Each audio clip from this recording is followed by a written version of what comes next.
Hello, Abuti. Say hello to the children. Molweni bantwana. Today, we're learning about prepositions. Are you ready, kids?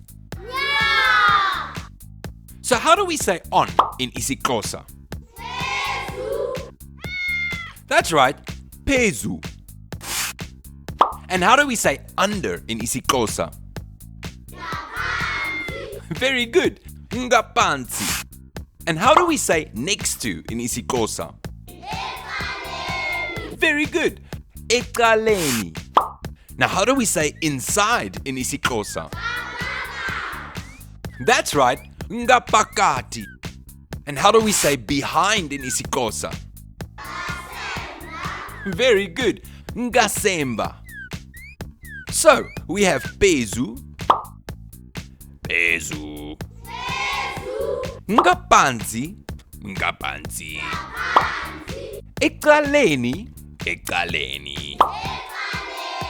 ngaphakathi, Ngaphakathi.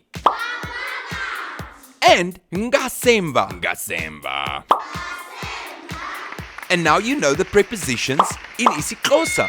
Nisale kakuhle.